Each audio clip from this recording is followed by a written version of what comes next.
¿Está grabando ya? Sí. Listo. Sí. Bueno, sí, comenzamos entonces.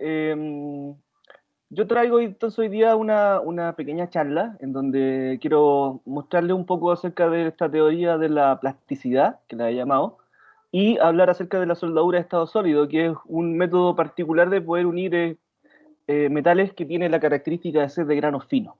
¿Ya? Así que vamos a tratar de hacer una pequeña línea de tiempo, que no es exhaustiva, pero que tiene algunos papers que son importantes para esta temática. Son básicamente 4 o 5 papers que voy a querer mostrar. Comenzando por este del año 96, en donde este profesor junto con otros estudiantes desarrollaron la idea de poder analizar la termodinámica de las vacancias en materiales superplásticos. Sí, o sea, la teoría de la plasticidad comienza por estudiar el caso particular de un superplástico, que es un material que se deforma varias veces su longitud inicial de forma estable. Eso se le llama superplástico. Entonces, esta teoría se echó hacia adelante desde el año 98, y particularmente yo estuve participando con el profesor Miguel Lagos, que es el autor principal de esta teoría, en el año 2011 y 2012, en el cual hicimos un par de papers y salió hasta incluso una solicitud de patente, que se las voy a tratar de comentar hacia el final. Bueno, la idea de querer estudiar la teoría de la plasticidad en general, ¿no es cierto?, es porque tiene un montón de aplicaciones en ingeniería, ¿no es cierto? Los mecanismos de transformación en general los pueden utilizar, ¿no es cierto?, de forma intrínseca. A veces explícitamente se pueden utilizar algunas ecuaciones constitutivas o experimentales, ¿no es cierto? Eh, entonces, bueno, básicamente la plasticidad tiene dos mecanismos que son importantes de poder estudiar y poder confirmar de una forma teórica y de forma experimental, digamos. El primero es que yo pueda decir cuándo o bajo qué condiciones se puede generar una fractura. Y segundo, bajo qué condiciones se puede generar una deformación que permanece estable. ¿Sí? Entonces, una de las hipótesis principales es que esto ocurre por movimientos de planos, tipo slip, que a nivel atómico generan una deformación macroscópica. O sea, es un fenómeno en el fondo, como todo buen fenómeno físico, ¿no es cierto?, que tiene una característica microscópica y una característica macroscópica.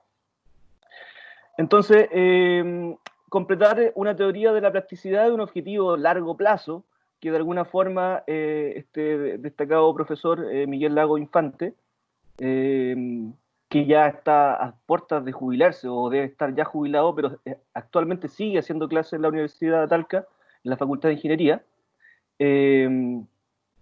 Ha tenido un notable, digamos, desempeño a lo largo de estos años. ¿Sí? Hoy por hoy esta teoría sigue en expansión, y están tocando actualmente temas que tienen que ver con cerámica y vidrios metálicos, particularmente. ¿Sí?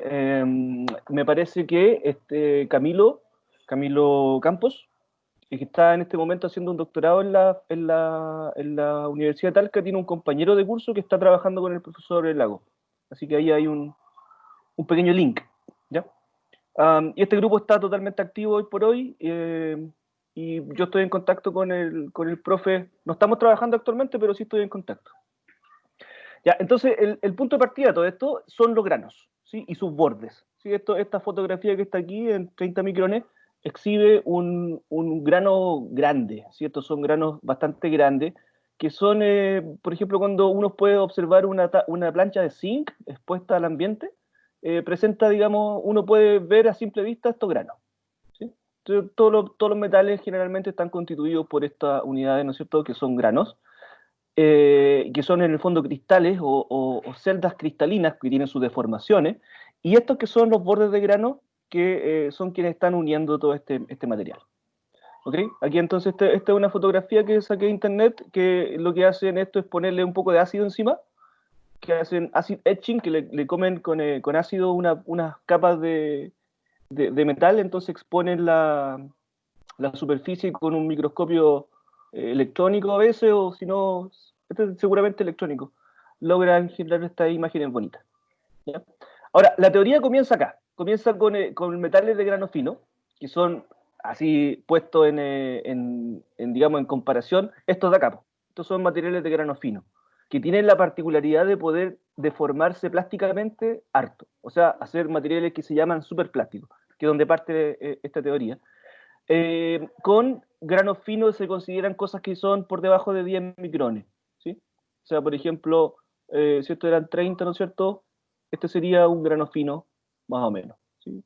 En comparación. Ali, ¿puedes bajar un poquitito la tele, porfa? Disculpen que están viendo tele allá los chiquillos. Bien, así que esta teoría comienza con un análisis termodinámico de esas vacancias, justamente. Entonces, la idea del profe, inicialmente, fue que iba a existir una concentración específica de estas vacancias, de los bordes de grano y de las vacancias, que van a constituir en sí un sistema que se puede analizar con termodinámica estadística. O sea, es un problema estadístico, en donde yo tengo distintos granos con distintas orientaciones y un diámetro promedio, ¿sí? Con una cierta desviación. Entonces, al hacer el análisis en el paper del año 96, ¿no es cierto?, se pasa por, bueno, las ecuaciones de microestado, ¿no?, y de energía libre, y en la ecuación número 15 de ese paper, o sea, pasaron varias ecuaciones para llegar a encontrar esta ecuación de estado estable, ¿sí? Esta es una ecuación entonces que relaciona la cantidad de concentración de vacancia en el cristal y la cantidad de sitios atómicos que tiene el sistema para poder difundir. ¿Sí? O sea, se plantea ahora como un problema de equilibrio termodinámico en términos de estas concentraciones de vacancia. Es el funcional entonces que estamos trabajando. Aquí yo le puse este eta del cristal, pero en realidad es un eta cualquiera, ¿sí? Es una función que representa la concentración atómica de vacancia, ¿sí? Porque la vacancia va a ser es la clave de toda la teoría. O sea, uno dice, tengo vacancias en un cristal, entonces esas vacancias pueden viajar al interior del cristal, de forma microscópica y con efecto macroscópico, que es la superplasticidad. Y entonces, bueno, acá tenemos estas constantes beta, son las típicas constantes de activación térmica. O sea, aquí yo tengo una beta que beta significa 1 sobre la constante de Boltzmann y la temperatura absoluta. Y esta E sub B es una energía que es la energía que liberaría el sistema. Esto es asunción teórica, digamos. Existiría entonces una energía que se puede absorber o puede entregar, una energía de liberación, binding, E sub B, de energía binding, y entonces eso va a estar liberándose por el sistema o va a estar capturando. Al momento de capturar, al momento de que el borde de grano captura una vacancia o libera una vacancia, se está intercambiando esta energía. Eso es el punto de partida. Después de eso, bueno, aquí yo puse algunas de las conclusiones importantes de esto, que es básicamente que existe un equilibrio termodinámico y entonces se concluye en este paper de que estas vacancias se pueden mover y entonces al poder moverse va a existir una energía que puede fluir y entonces hay una transición de fase de primer orden producto de esa energía, ¿sí? O sea, el sistema entonces va a tener una transición en el cual va a pasar de un material que se puede comportar de forma elástica a una forma plástica o viceversa, ¿sí? Bien, siguiendo adelante entonces, lo que se hace es se comienza a trabajar en el año ya 98, aquí pasamos al paper del 98. La idea ahora es estudiar cómo fluyen esas vacancias a lo largo de muestras que tienen geometrías particulares, ¿sí? Entonces acá ya se empieza a trabajar una celda cristalina, digamos, estándar, ¿cierto? Con estos tensores de deformación, epsilon y I, y un volumen unitario de una celda. O sea, aquí se define, digamos, esta es la diagonal principal del tensor de deformación que me entrega la variación de volumen. Aquí hay una variación de volumen.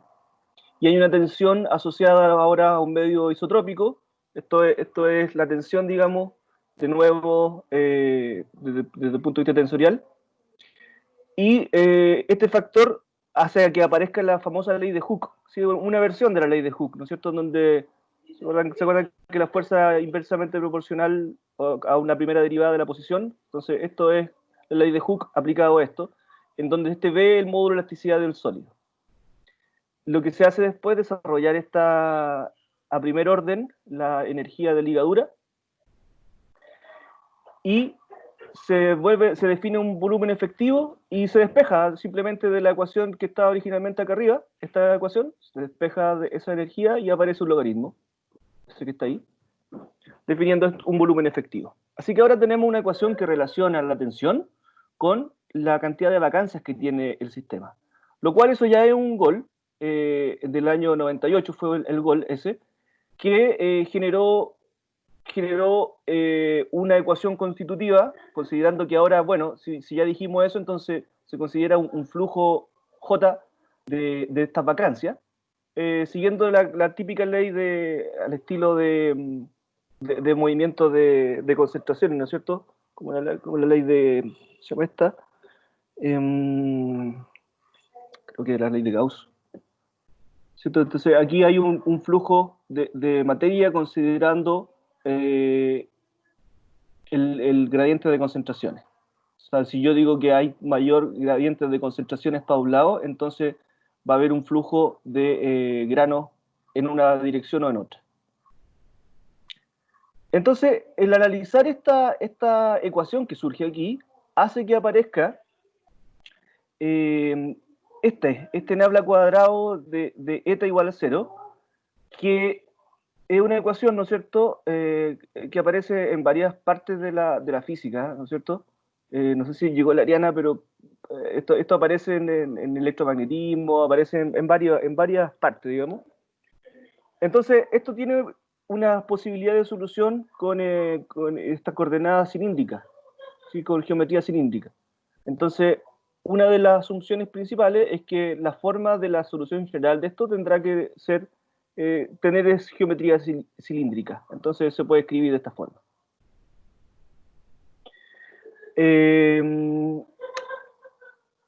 Así que esa ecuación que primero se obtuvo, ¿no es cierto? La ecuación que estaba arriba, se puede relacionar con este epsilon punto, que este epsilon punto es el radio de deformación, ¿sí?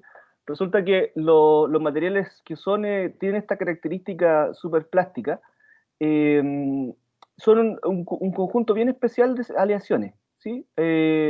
Típicamente casi todas contienen aluminio, algunas contienen vanadio, otras contienen cobalto, otras tienen titanio también, pero son todas aleaciones especiales que la utilizan para construir de estos turbinas de los aviones, ¿sí? En las aplicaciones aeroespaciales. Por ejemplo, las turbinas de los Boeing están construidas con materiales superplásticos, y entonces hay gente que se dedica a poder a medir este tipo de cosas.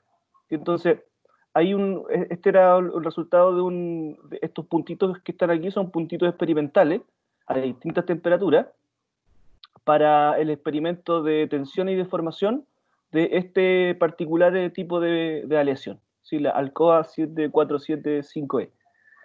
Y entonces, al ajustar, aquí quedan algunos parámetros ajustables, como son, por ejemplo, el E sub B y omega estrella, que son el volumen efectivo y la energía de ligadura, son parámetros de ajuste que entregan un ajuste perfecto.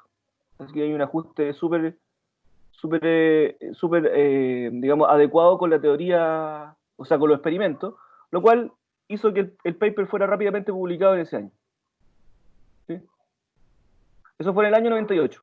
Entonces, aquí ya hubo un gol, ¿sí? O sea, en el momento de que se pudo escribir, ¿no es cierto?, una ecuación que relacionara la cantidad de vacancias que existen con la deformación, obtiene un ajuste experimental súper interesante. La teoría siguió y en el año 2000 se volvió a escribir, esta vez en la Physical Review Letter, una ecuación que relaciona la deformación con la tensión, ¿sí? O sea, es straightforward, o sea, uno revisando los papers va a llegar a esta ecuación de forma directa, digamos, simplemente con consideraciones geométricas. O sea, considerando de que hay un cilindro donde va a fluir esto, y el punto más importante que se desarrolla en este momento es que se descubre que existe una tensión crítica.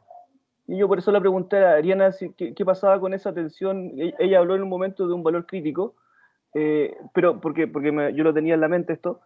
Eh, entonces, existe un valor crítico sobre el cual el material va a fluir. ¿Sí? Entonces, esto se descubre este año, en el año 2000 más o menos, del año 2000-2005 por ahí. Entonces se escribe esta ecuación con estos coeficientes que están acá, eh, y con estos tres valores de ajuste experimental. C sub 0, que es un coeficiente que surge como de activación térmica, la energía, que se separó en dos componentes, y el volumen efectivo. Esos tres parámetros de ajuste generan nuevamente un conjunto de soluciones que también se ajustan súper bien en la realidad. O sea, si yo revisara esta publicación que les dejé el link aquí, vamos a ver efectivamente el ajuste. ¿Ya? Año 2005, y entonces se decantó ya la idea principal, ¿no es cierto?, de que existe esto es una figura que muestra la materia intergranular. O sea, este es como el grano, ¿sí? Este que está aquí en el medio es como lo que está dentro del borde de grano, y estos son los dos cristales. Entonces, lo que está diciendo esta figura es que esto va a fluir siempre y cuando se supere una tensión máxima aquí, ¿sí? Preparando la charla, esto se asemeja mucho a la idea esta de los terremotos. Se origina un terremoto cuando se supera cierta tensión máxima acumulada. Bueno, aquí es lo mismo. Entonces se me ocurre la idea de poder aplicar esta teoría eventualmente a los movimientos de placas tectónicas, pero claro, hay hartos ajustes que hacer por el camino, pero teóricamente puede ser. Así llegamos hasta el año 2011, o sea, pasó un buen rato. Durante este año 2005, 2006, 2007, 2008, hasta el 2010 hubieron papers de esto. Yo me salté varios porque no teníamos tiempo para estar todo el día con esto. Pero en el año 2011 yo caí con el profe a trabajar en el tema este. Eh, Básicamente basado en el interés que a mí me suscitó el leer los papers anteriores, me llamó tanto la atención que llegué y le dije, profe, ¿por qué no echamos un vistazo a algunos de los problemas? Yo había estado estudiando un librito del el Landau de plasticidad. No sé si lo vieron por ahí, un libro típico de física. Y entonces me leí una parte del libro de la teoría de la plasticidad, entonces se me quedaron en la mente, en la lectura, algunas ecuaciones que son importantes y que se deben cumplir siempre en cualquier teoría de la plasticidad, que es el criterio de von Mises y las reglas de Levi-Mises, que son reglas que se cumplen para la tensión y la deformación. Entonces, cuando le comenté eso al profesor, le pareció interesante y entonces me dijo que trabajáramos en un modelo matemático un poco más general, que fue el año 2011. Modelo matemático para el flujo plástico de un policristal. Y entonces comenzamos ahora ya trabajando en la geometría específica y ya considerando la tensión crítica, el modelo con dos posibilidades, un alfa 1 y 0, que son las posibilidades de que esto fluya directamente sin un valor crítico o con un valor crítico. ¿Sí? Entonces eso da origen básicamente a estos dos modelos en el cual el material va a fluir directamente o va a existir una energía inicial que tiene que subir para que vuelva a fluir. O sea, esas son dos condiciones que se dieron experimentalmente y que a la fecha no ha sido muy aclarado esto en la literatura, pero aparentemente es activación térmica, aparentemente. Esto todavía está, hasta el día de hoy sigue dando vuelta esta análisis, esta parte. La teoría sigue, ¿no es cierto? Y en todo momento, ¿no es cierto? Nosotros lo que se ha hecho acá, lo que ha hecho el profe, lo que hicimos nosotros también, es hacer un sistema la idea de rotación de un sistema de referencia original a un sistema rotado. Entonces, el hecho de hacer el cambio de coordenada aquí con la matriz de rotación en 3 dimensiones hace que surjan unas ecuaciones que tienen solución real para ciertos valores críticos, o sea, para cierto rango de valores nomás, lo cual de alguna forma no es que cuantifique, pero hace que solamente se permitan movimientos bajo ciertas condiciones. Estas ecuaciones entonces son aplicables en líneas generales, y bien en general, son aplicables a la soldadura de estado sólido. Y de alguna forma lo que se hizo en este año, tengo aquí el paper, esto fue exactamente el año 2010. Sí, el 2010, o sea, un año antes de que trabajara yo con el profe publicó junto con el César Retamal, que César Retamal es un amigo de la universidad, que somos colegas y nos hicimos amigos con el tiempo, publicaron una teoría alternativa a la soldadura de estado sólido, que yo la quería presentar con detalle ahora, pero no me iba a dar el tiempo. Entonces la quise comentar con esta ecuación. Entonces, en este paper, ellos lo que hacen es echar hacia adelante, digamos, las mismas ecuaciones que tenían desde antes y descubren de que efectivamente se puede aplicar a la soldadura de estado sólido las mismas ecuaciones de la plasticidad, de la superplasticidad. Porque la soldadura de estado sólido ocurre básicamente con materiales que tienen esas características de grano fino. Entonces, las ecuaciones que se obtienen allí son ecuaciones dinámicas. Si ustedes se dan cuenta, aquí tengo, esta es la derivada respecto al tiempo de la deformación en el eje Z. Aquí estamos considerando geometría cilíndrica siempre. Y acá estas se consideran que son iguales. En el eje X y en el eje Y tienen estas funcionales que surgen desde digamos, la matriz de rotaciones. Por eso aparecen funciones seno y funciones coseno. Estos valores que aparecen aquí, θ sub c, son valores críticos que están asociados a la tensión crítica a través de esta igualdad. O sea, uno dice el seno del doble del ángulo, es esto que está acá. Y la presión que se ejerce sobre este sólido también se puede hacer aparecer en las ecuaciones escribiendo esta nueva expresión donde se separa por tres componentes y considerando estas geometrías con alguna simetría, uno puede llegar a estudiar solamente la tensión que ocurre en el plano perpendicular. Y entonces surge una ecuación para la soldadura, que es esta que está aquí. Esta ecuación que está aquí, entonces, lo que hace es poder, de alguna forma, predice cuál va a ser la velocidad de deformación que va a tener un sistema bajo cierta presión. Acá está, combinando estas dos ecuaciones. Entonces, lo que nos dimos cuenta en este año 2011, año 2012, es que analizando la tensión perpendicular, uno podía generar una idea de soldadura de estado sólido. O sea, podía generar en definitiva una pequeña, entre comillas, máquina. ¿Sí?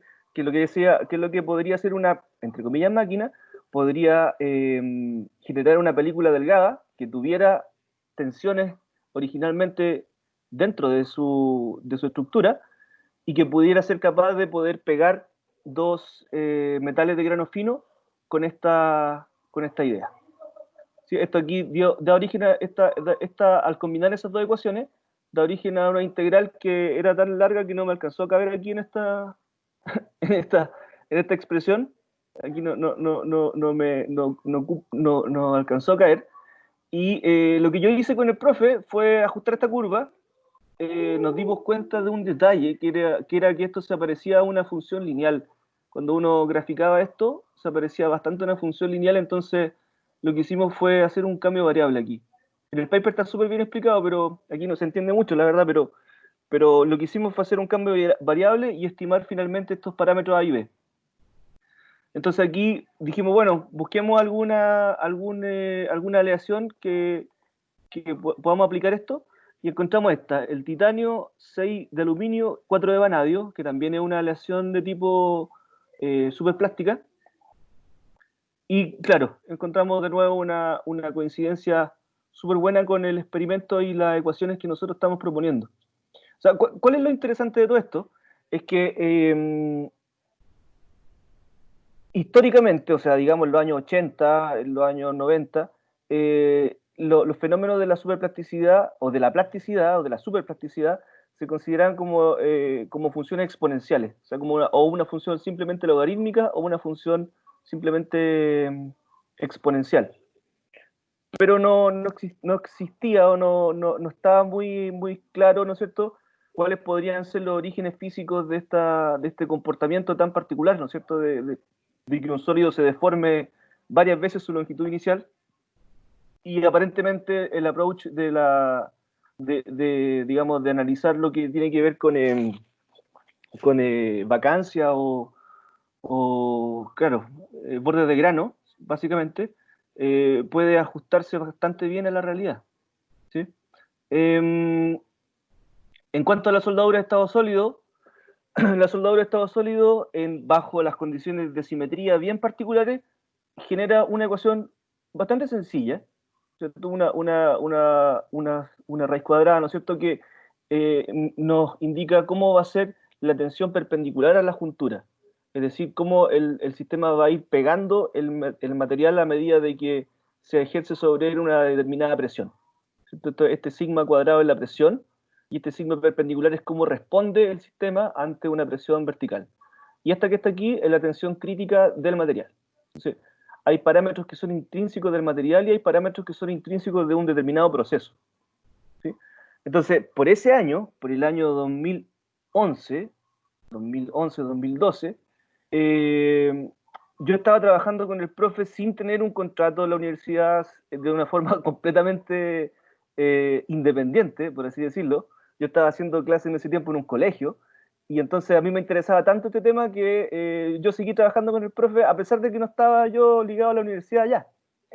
Entonces, en ese año, cuando surgió todo este estudio, todo este análisis, encontramos que esto efectivamente tenía una aplicación y se nos ocurrió escribir una solicitud de patente, que le llamamos así, método para mejorar la soldadura de estado sólido, en donde la idea de nosotros fue incorporar una película de delgada eh, entre dos placas que se quisieran unir y aplicar presión y calor a eso. Y entonces en la presión y el calor podría unir estos dos metales eh, teóricamente, digamos. Nosotros nos basamos entonces para eso en un paper que hizo el profe Miguel Lagos con el César Retamal, los cuales, que yo después de leer este paper, yo llegué a donde ellos dos y les comenté que podríamos hacer una maquinita. Entonces esa maquinita resultó ser, ahí que estoy mostrando el paper. Sí, este es el paper de Miguel Lago y César Retamal, en donde desarrollan la teoría alternativa a la soldadura de estado sólido, y que está ahí en ese DOI. Y esto ya se lo puedo mostrar porque ya no es confidencial, o sea, pasó en el año 2011 en una solicitud patente, así que no, esto ya está en el dominio público, la verdad. Entonces nosotros en ese año lo que pensamos fue justamente esto, ¿no es cierto?, de que la interfase entre los dos metales puede tener zonas de tensión y de compresión, pero que siempre va a tener un valor promedio positivo o negativo de esta tensión perpendicular. Entonces podíamos idear, esto está diseñado así súper de forma muy básica, una pequeña maquinita, ¿no es cierto?, que tuviera fuentes de calor y de frío, de forma tal de generar películas delgadas que estén tensionadas. Entonces, al momento de tener esa película delgada tensionada y liberar estas tensiones, podríamos tener un método que generara las junturas en estado sólido finalmente. Ahora, esta idea, como les comento, pasó hace bastantes años, y yo para preparar esta charla también me eché un vistazo a lo que hay hoy en día en YouTube, y en YouTube encontré un video de una persona que no lo tengo a la vista, pues si quieren lo vemos en los comentarios, eh, pero que utilizaron un método muy similar a este para poder justamente soldar. O sea, esto es una máquina que aplica presión, calor, y eso puede dar lugar a una soldadura de estado sólido. Que, digamos, la soldadura de estado sólido es que yo junte dos piezas metálicas sin que sea posible distinguir la soldadura que existe entre ellos. O sea, no hay, es una soldadura atómica en el fondo. ¿Sí? Entonces, lo que refuta la teoría de Miguel y César, el paper particularmente de César y Miguel, refutan ellos que lo que no es difusión atómica lo que está ocurriendo. O sea, está mal el nombre, está mal que se le llame solid state bonding o diffusion bonding. Hay gente que le llamaba diffusion bonding, porque no hay una difusión de átomos de un lugar a otro, sino que aparentemente lo que estaría ocurriendo es que hay un movimiento de vacancias. Y entonces eso da origen a la soldadura final. ¿Sí? Eso es lo que yo les quería comentar así bien rápidamente. Como les comento, o sea, fue un trabajo del año 2011-2012, que terminó en esta solicitud de patente y hasta ahí llegó. O sea, en esos momentos creo que fuimos hasta Santiago y la universidad no tuvo mucho más, en su momento, no tuvo mucho más interés en poder seguir adelante porque estaba en un nivel muy inicial de desarrollo. Pero de todas formas era una buena idea para poder trabajarla en algún momento. Entonces, genial, Víctor. Sí, Muchas gracias. eso, Entonces, Gracias, Víctor. muchas gracias. Víctor, al final, no sé, voy a poner a hacer preguntas, tiro. sí, pues sí, dale. Lo que plantea al final del artículo es como un cambio de paradigma, entonces, ¿no? Como que hay que mirarlo de otra forma. Exactamente, es un cambio de paradigma porque la concepción que existe o que existe o existía en la comunidad científica para poder enfrentar o poder pensar en esta unión no estaba muy bien, no estaba muy claro. Entonces, en el fondo, igual es una teoría, pero es una teoría que se acerca bastante bien, al menos por lo que uno va viendo los ajustes experimentales que se logran. Y son ecuaciones que están autocontenidas, digamos. O sea, hay consideraciones geométricas, sí, pero digamos, si uno sigue los papers, están claritos, o sea, están ahí todas las cosas. A mí, yo por ejemplo, para esta parte, o sea, cuando trabajamos con el profe, yo ni siquiera me dediqué a mirar lo que había pasado con la termodinámica del problema. De hecho, por eso les quise yo ofrecer este tema para hoy día, porque yo quería estudiarme la termodinámica de esto hacía años, pues no había tenido el tiempo para hacerlo. Y está perfecto, o sea, la ecuación inicial esa que partimos, la del eta a la 1 menos gamma, está impecable, o sea, está todo deducido acá. No, estoy hablando. Apágalo, por favor, apágalo. Eso es como una Así ecuación de que estado, esa ecuación. es una ecuación de estado, exactamente. Es una ecuación de equilibrio de estado para las Sí, tiene la vacancias. forma de una ecuación. Es una ecuación de estado activada térmicamente. O sea, es un fenómeno que se activa térmicamente y que trabaja bajo tensiones específicas. ¿Cachai? Entonces, por ejemplo, este método lo utilizan para fabricar las turbinas de los aviones, los álabes de la... Mira, te voy a mostrar aquí. Los álabes de los turbofan de los... ¿Cómo se llama esto? De los Boeing, están construidos con este material. Oye, y en esa ecuación donde aparecía el E elevado a menos beta, ¿cierto? Sí, esa es la ecuación. Beta por la energía. Esa es la ecuación termodinámica. Esa es la ecuación que al final termina resolviendo. Porque Sí, esa es la ecuación que al final termina resolviendo, porque esa ecuación que comienza acá, esta que comienza aquí, esa, sí, es que esa se parece, estaba mirándola como una ecuación. Ese E elevado a menos beta por esa energía, donde beta es el inverso de la temperatura, se parece mucho como a una ecuación de estado como la estaba mirando yo otro día en la exposición, la que salía de la función de partición. Exactamente, Por sí, eso, por eso yo quería mostrarle esta ecuación a ustedes, en general, digamos, porque yo llevo con esto hartos años, pues, o sea, del año 2011, yo hace más tiempo para atrás que venía estudiando la teoría del Pigel, y aparentemente la teoría puede ser más general de lo que él mismo esperaba, porque por las ecuaciones que surgen. no, y además está en el ámbito de la termodinámica.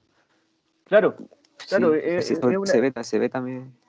Y mira, si vamos un poquito más lejos, déjame mostrarte una gráfica en particular que yo te la quería mostrar a ti justamente por su forma. Mira, este es el paper del año 2005, Teoría de la superpracticidad en materiales policristalinos. Physical Review, sí. Physical Review B, 71. Formato. Sí, esta es la copia de Proof que me la pasó el profe. Ese E elevado a menos beta, esa es la distribución de Boltzmann. Es la que sale en todas partes. Sí, claro. Sale tanto en termodinámica de agujeros negros, termodinámica de la física del estado sólido, Exactamente. cuasi distribuciones, en todos lados sale la misma, porque es la misma ecuación de estado. Claro. Sí, me llamó la atención de cómo resolvió la ecuación. Lo que pasa es Sí. que este fenómeno tiene cierta, Tiene razón, Adriana. tiene ciertas direcciones que son, pucha, no está en este paper. No, está en el que sigue entonces. Tiene ciertas direcciones que son permitidas fluir solamente. Y entonces eso me parece a mí bastante interesante de Víctor, comentar. entonces lo que ustedes hicieron fue resolver la ecuación en el fondo la ecuación de estado, pero para Sí, ciertas condiciones y ciertas condiciones críticas, ¿no? Regiones permitidas. exactamente. Eso estoy buscando, pero parece que aparece en el paper final, que lo tengo en papel nomás, no lo tengo en... Habría que buscar este paper, y entonces este paper tiene una gráfica en el paper original final, que no lo tengo en digital, que muestra, como dice la Ariana, algunas direcciones permitidas para fluir y otras no. Y eso me parece a mí también interesante y bastante general, pues, o sea, la idea que está detrás. Eso es la simetría del problema, ¿no? Es, Por la simetría de las coordenadas que está es por haciendo la, la sí, solución, por la ¿verdad? simetría de las coordenadas y por la transformación por el cambio de sistema de coordenadas, Ariana, cuando se hace la rotación. Ah, sí, por el grupo. Por Sí, el y grupo. aquí hay otra, por el grupo, y aquí hay otra consideración, mira, esta es buena. Esta es la ecuación de ingeniería esta que se le atribuye a Euler, la curvatura de la curva. ¿Sí? La ecuación de la curvatura de la curva. O sea, cuando uno dice, bueno, esta cuestión tiene entre medio material intergranular. Hay un borde de grano. Entonces, este borde de grano se puede asemejar a la aplicación de una ecuación de una barra cargada. Y entonces, aquí se escribe esta ecuación y esa se reemplaza. O sea, la teoría en general parte de estos primeros principios termodinámicos y después va tomando varias consideraciones geométricas para poder ir generando ecuaciones que ajustan perfecto con los experimentos. Eso es como el resumen de toda esta historia. De ahí aquí va haciendo eso, aquí está buscando soluciones a la ecuación, estableciendo condiciones de frontera y vuelve a reemplazar. Aquí está es la derivación completa. Aquí están los planos que hacen slip. Aquí está el coeficiente Q, que lo define aquí para poder relacionarlo. Es todo ese coeficiente. El coeficiente Q que vimos al final considera todo lo que está para atrás. La termodinámica está en el coeficiente Q. Ahí está la energía de activación térmica, está todo. Aquí está la matriz de rotación de coordenadas esféricas. Esférica, sí, esférica. Y ahí está, digamos, la rotación, la forma cuadrática asociada al tensor diagonal para poder cambiarse de sistema. Queda este mamotreto. Y listo. Y aquí surge esta idea. 2005, entonces el tipo dijo que había una tensión que era producto de esta geometría particular, superar un valor crítico. Si tengo ese valor. Y aquí está. El año 2005 ya lo tenía. Después del 2005 para adelante fue aplicar, aplicar y aplicar y hasta el día de hoy sigue la misma. Entonces la propuesta fue esa, es ponerle las condiciones, Sí, restringir las condiciones críticas, porque esa resolución que muestras para arriba es famosa y está en la gran mayoría de los libros, obviamente que con otras variables, pero en el fondo es cómo se claro, resuelve es esa straightforward. ecuación de estado, claro. Pero lo que ustedes hacen es aplicar ciertas condiciones y poner además condiciones críticas, ¿no? Y con esas Exactamente. condiciones críticas les dan regiones no permitidas y regiones permitidas. Y lo bonito es que, ¿Me equivoco? aparte, Eso, Víctor, no, ¿o no, no? es exactamente eso. Es exactamente eso. O sea, es partir de esta idea termodinámica, establecer condiciones de resolución, porque aquí hay esto que tú estás diciendo que, claro, es el estándar de lo que está en todos los libros. Condiciones de resolución geométricas, como por ejemplo esta ecuación del pandeo, la ecuación de la viga libre, esta. Sí, de ¿Cachai hecho, ahí que? te quería preguntar, esta cosa entonces tiene zona elástica y zona plástica delimitada, ¿verdad? Sí, po, el superplástico se comporta así, por eso cuando se fractura se hace un cuello particularmente eh, muy marcado. Superplastic deformation, mira. Entonces, cuando hay visto los experimentos de tensión y deformación de los superplásticos, aquí este era uno que, o sea, se forman Pregunto cuellitos. desde mi ignorancia, porque yo nunca he visto un superplástico, o sea, lo único que he visto es deformarse cosas a nivel macroscópico nomás y de manera arcaica, nunca lo había visto para un superplástico. Claro. Entonces, fue donde comenzó todo esto. Y, y la cosa fue tomando color a partir del superplástico, o sea, el tipo comenzó analizando eso, y el último paper que vi que publicaron, no lo voy a encontrar ahora, seguramente lo puedo ver después, en algún momento, que incluso lo estaban aplicando en materiales cerámicos y otro tipo de materiales. Sí, hasta ese año tengo yo, 2011. Este es el paper.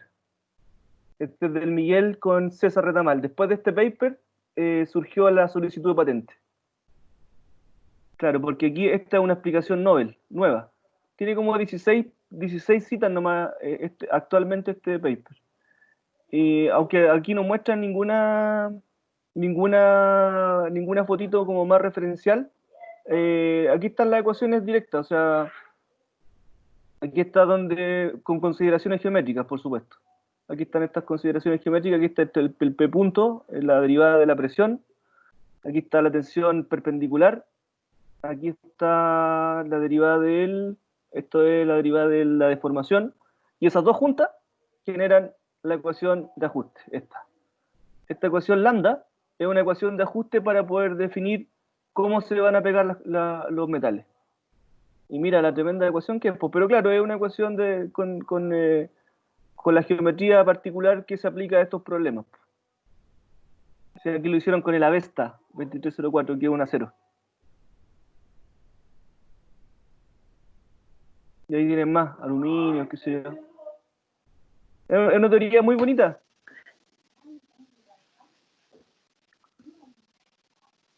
Víctor, ¿Sí? disculpa, desde una consulta desde el punto de vista porque estoy viendo como mirando las ecuaciones. Sí, claro. Y no sé si a lo mejor Ariana podría apoyar mi idea. Yo es difícil ver, por ejemplo, artículos sobre termodinámica que he visto y que tengan funciones trigonométricas en las ecuaciones. Esas ecuaciones, ¿qué representan esas funciones trigonométricas? ¿Te puede ver como la gráfica de esas ecuaciones? ¿Las tiene? Las funciones trigonométricas son geométricas, o sea, surgen a partir de la consideración geométrica de rotar un sistema que está siendo tensionado en un eje. O sea, es pura geometría nomás. ¿Sí? El paper de termodinámica surge acá, mira, en el año 2006. Y ahí no hay solamente el logaritmo y el exponencial inicial. ¿Dónde está el del 2006? Physical Review. No, me equivoqué yo. Pensé que 96, Este es el paper de estadística termodinámica. Statistical Theory of Superplastic Deformation, año 96. Y aquí no, pues aquí en la termodinámica solamente hay la ecuación, como decía la Ariana, ¿no es cierto? Está la función de partición, está la distribución de Boltzmann y todas esas cosas. ¿Está ahí? O sea, digamos, o sea, este último es como más de aplicación. Exactamente. Tiene más aplicación. Sí, pues eso es, pues. O sea, eso es como el resumen de la teoría en general, o sea, parte de la termodinámica y después la aplica a condiciones particulares que pueden ajustar bien a curvas experimentales. Eso es un poco.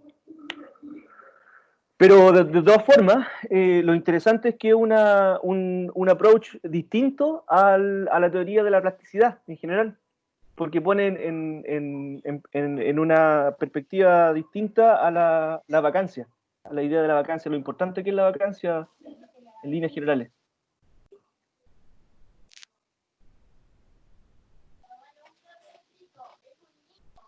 Oye, Víctor, y esa máquina, la máquina que la comentaste, maquinita. ¿se No, realizó o es una máquina así teórica? no, jamás, nunca se realizó.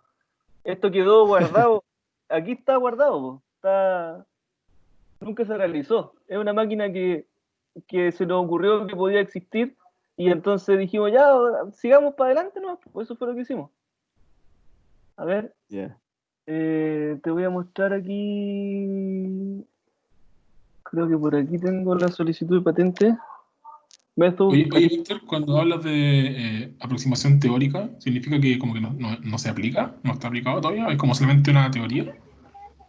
Claro, O sea, está en papel nomás. Eso. esta es una teoría que lo que ha hecho hasta el momento, hasta la fecha, es ajustar muy bien resultados experimentales con parámetros ajustables. Eso es. O sea que uno podría trabajar teorías de este estilo solamente en papel sin nunca aplicarlas, por ejemplo. Por ejemplo, claro. De hecho, Ya. eso es lo que ha pasado de aquí para atrás con Claro. esta teoría. O sea, y esto que estoy proyectándole yo ahora aquí fue la idea de cuando se trató de aplicar esto, en este Ya. método. Pero lo que pasa es que estábamos nosotros en ese momento, y todavía yo creo en Chile difícilmente podemos trabajar este tipo de cosas. Yo creo que se puede volver. Yo en ese momento conversamos con gente de la U de Conce que tenía para hacer experimentos de CRIP. Seguramente la Ariana los puede conocer a ellos. Tenían otro en la Federico Santa María, también tenían máquinas para poder hacer CRIP. El experimento de CRIP es un experimento donde se somete a una tensión y se estudia cómo se liberan tensión en un metal o cómo se deforma o qué sé yo. Ya. Entonces, nosotros hicimos esta solicitud de patente y aquí están las monos, pues, ¿veis? Estos son los monitos, esta es como la máquina para fabricar las películas del gas. Y esta de aquí sería como para unir. Entonces tú ponías una carga y calentás y eso genera una soldadura. Ahora, como te digo, yo buscando en YouTube encontré una maquinita que era como bien parecida. No estoy diciendo que hayan tomado la idea y la hayan llevado para otro lado. Pero la verdad es que esto quedó acá, pues. Quedó justamente aquí. Aquí está la ecuación, ¿no es cierto? ¿Qué sé yo? Este método de unión. Eso en su momento fue confidencial, ya no lo es. Eso es lo que les quería contar, pues, chiquillos. Súper bien, Víctor. Súper bueno. Gracias. Bueno, yo le agradezco la verdad, Muchas gracias. le agradezco Sí. el espacio. Y nada, pues, o sea, si después, si quieren que veamos algún detalle en particular, algo más, no sé, o poder estudiar de un punto de vista un poco más general esta idea, qué sé yo, podría ser muy interesante. Así que eso. Oye,